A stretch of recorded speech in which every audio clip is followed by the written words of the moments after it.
그 다음은 고구려랑 백제를 볼 거예요. 고구려랑 백제도 마찬가지로 좀 볼 것이 많지만 잘 정리를 해보면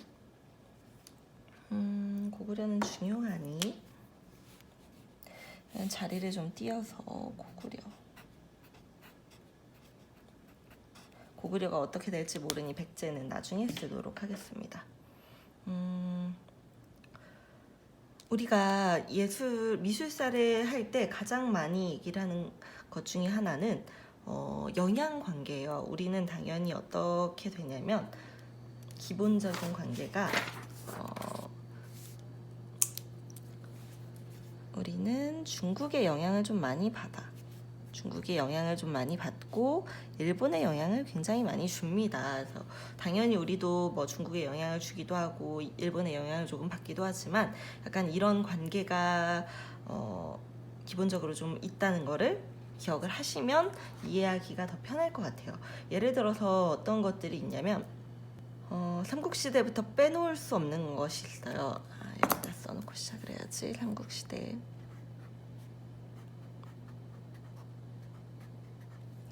삼국시대의 중요한 것 중에 하나는 뭐냐면 불교.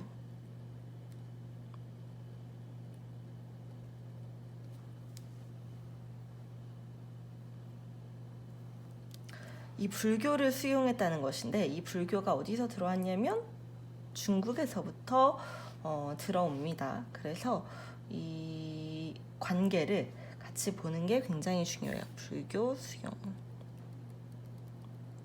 그래서 각 나라에서 불교를 수용을 한 사람들이 있는데 고구려 시대에 누구예요?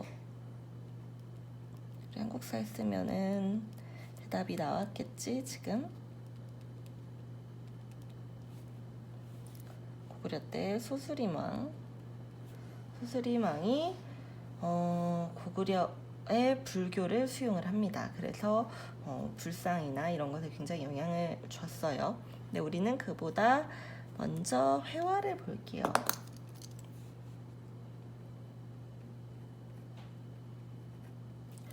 회화 중에서 아마 가장 익숙한 거는 무용총일 거예요. 무용총.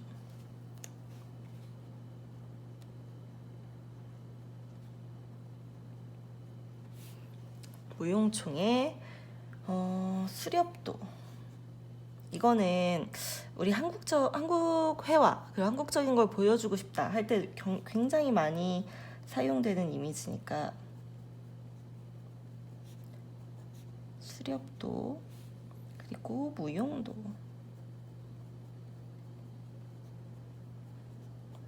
그런 산의 자유로운 표현이나 활을 쏘는 역동적인 표현 이런 것들이 굉장히 인상적인 고구려의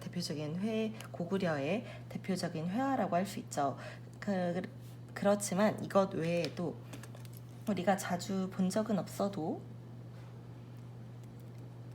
각저총이라는 무덤, 이게 총이 무덤이거든요. 그래서 이 무덤에는 씨름도가 있고요.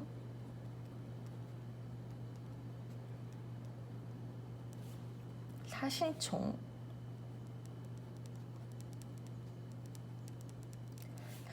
말 그대로 사신도가 그려져 있어서 무용총도 무용도가 그려져 있어서 쉽죠. 무덤 안에 벽화가 그려지는데 이거는 다른 지역도 좀 마찬가지예요. 그래서 고분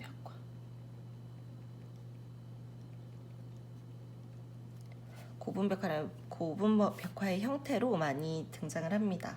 이거를 기억을 해놓으시면 좋을 것 같아요. 그 다음 중요한 것은 많이 등장하는 건 불상.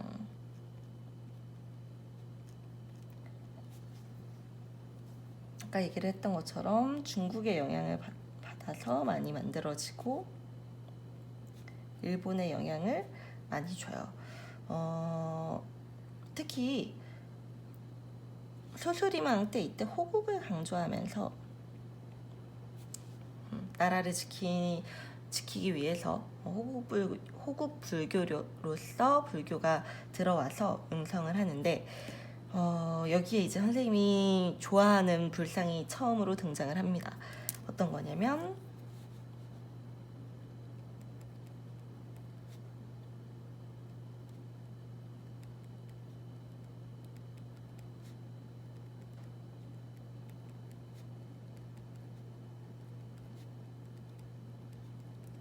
영가 칠연명 금동열의 입상이에요. 굉장히 이름이 어렵잖아. 별거 아니고 이게 뭐 이때 7년, 이 7살 뭐 이 시기에 금동으로 만든 열의 입상이에요. 우리가 보통 아는 세상에 빛을 내리러 온 부처님이라고 생각을 하시면 돼요. 입상은 우리 서 있는 게 입상입니다. 이 기본적인 불상의 용어를 알아두는 것도 좋을 것 같아요. 이거 보면은 이런 손의 모양도 알아놓으면 나중에 뭐 그림 그릴 때 도움이 될 것 같기도 한데, 어떤 소재로서 손을 이렇게 위아래로 하고 있는 게 시무웨인 여원인이라고 해서 이 손의 의미도 있어.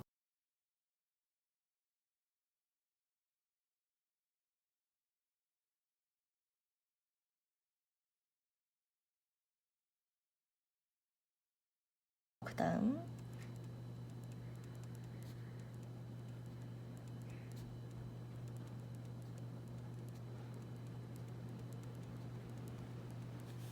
이번에는 약간 바뀌죠.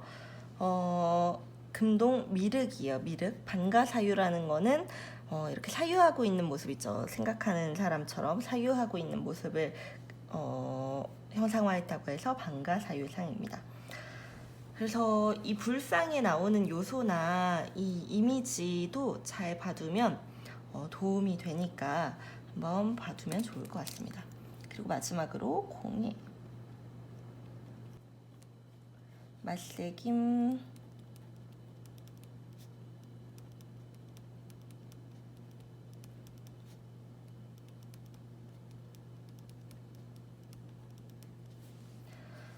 이거 문양이 굉장히 화려하죠. 삼국시대 이때 철기시대로 넘어오면서 이제 완전 뭐랄까 클래스가 달라지죠. 굉장히 화려한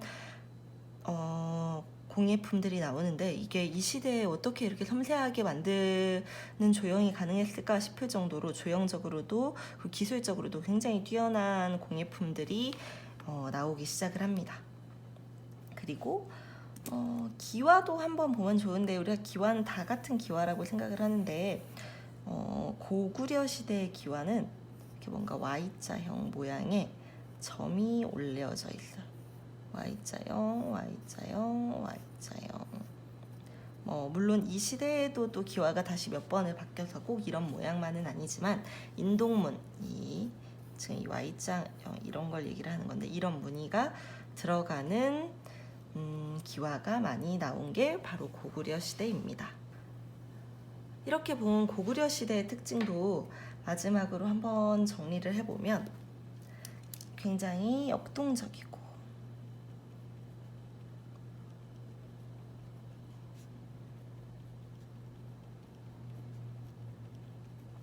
이거를 선생님이 왜 마지막에 하냐면, 이건 사실 좀 고구려의 전체적인 특징이지 하나하나에 모두 적용을 하기는 어려워요. 예를 들어서 이 기와를 두고 진취적이라고 할 수는 없잖아요. 약간 역동적인 형태이긴 하지만, 그래서 어떤 시대적인 특징으로 좀 보시면 좋을 것 같고, 그래도 굳이 어떤 회화나 불상과 연결을 시켜보자고 한다면 회화에는 좀 적용을 할 수 있겠죠. 씨름도라든가 무용도 같은 작품은 다른 백제나 신라에서는 보기 어려울 정도로 굉장히 역동적이고 진취적인 모습을 보여주니까 그런 면에서는 이런 특징을 얘기를 할 수 있을 것 같습니다.